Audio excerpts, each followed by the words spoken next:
Well, Australia suffered from plenty of skills shortages across multiple sectors in particular since COVID. There's an upgraded migration strategy. A lot of this is talking about curbing overall migration, but also making sure we get the right skills arriving to the country. Joining me live now, Tech Council of Australia Chief Executive Kate Pounder. This is one of the areas we're talking about getting more people in. And one of the issues is just visa processing time, which the government is targeting. It seems pretty ambitious. What do you make of this plan? Because they're talking about getting everything done in, 10 days? 7 days. On average, look, we welcome it because we know that there are some areas of our economy where we have deep skill shortages, particularly when it comes to experienced workers with highly technical skills in areas of critical demand like cybersecurity, AI and quantum. And if we want to attract the best talent in the world, we have to have one of the best offers, and that includes processing a visa in around 5 to 10 days. That's the global standard. So by creating a new specialist skills pathway, by putting in place a 7-day service standard, we've really levelled the playing field globally, so Australia can now compete with the rest of the world for that critical talent. In terms of attracting it, I mean, I guess housing's expensive, but salaries are great. We've got a good lifestyle. But this really was a big hold-up, right? This could take months or years for some people, and they just gave up. And this was becoming common, where you'd go, well, everything's in place, and then they find another job while they're waiting for the visa for Australia. Absolutely. There were definitely issues with processing times, but also issues with uncertainty. If you think about this, you're in demand from around the world. You've got a job offer from the UK, Canada, the US and Australia. And in 2 or 3 of those markets, you're guaranteed you'll get an answer in 5 to 10 days. In Australia, it's like, how long is a piece of string? Maybe 5 days, maybe 10, maybe 30, maybe months. Obviously, those other markets then just feel like a safer bet. So what this has done is say, if you are in this category of having these highly specialist skills, for which every country in the world is competing for you, we're going to make it clear that you're welcome in Australia, that we will have a professional approach to processing those visas. We'll do it in 7 days, and we really welcome that talent coming to. So these are the skilled arrivees. On the student side of things, the cliche seems to be you've got someone comes to Australia, does an IT course, ends up as an Uber driver.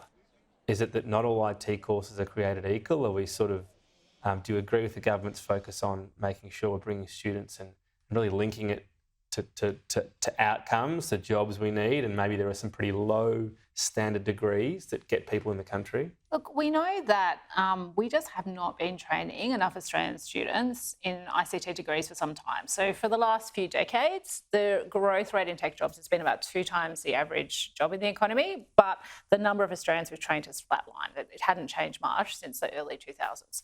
And so in that sense, international students had been playing an important role where they were coming in and training in these degrees and helping us fill those gaps, particularly for entry-level workers. But we recognise that any system needs to have balance, and we do think that ensuring that people are coming in and getting a good quality education experience, ensuring that there's integrity of the visa system is as important as filling those skills gaps, and I think these measures strike some balance. So there are some degrees out there that on paper you've got, great IT workers, but it's not actually at a proper level to help out our shortages. Is that what's happening? Well, I think it's more across the board. What we saw obviously during the pandemic as borders closed and the number of international students coming in really dropped off, and then we've seen an increase in that post this time. And I think the measures the government's announced today are really an attempt to just get that stream of people coming through the migration system back to something like normal. The final interesting stat is we sort of compete with the rest of the world on tech startups, but not from startup to making it. Yeah. What's the missing link? What worker means a company, or cohort means a company goes from here's a great idea, here's this app I've developed, to here it is going around the world? It's a really good question. We know one gap that we have in our workforce in Australia is scale-up experience. So that might be a person who's run a global product team in a software company and taken that product into multiple markets around the world. In manufacturing, when you think about some of our biotech companies, it might be a person who's managed a global supply chain for a really highly specialised production process. So in Australia, we only have 1% of people in our tech workforce with that kind of global experience. Be pretty hot demand, wouldn't it? It's 17%. Talk about it like that. Yeah, and it's this very rare, important skill set that is not just about the training you've had, it's also about the experience that you've learned. Networking even, I guess. Networking, but just also the practical experience of running a company at that scale. Okay. And so that's what we think these new measures with the special skills pathway will be really helpful for that kind of group of people. Okay.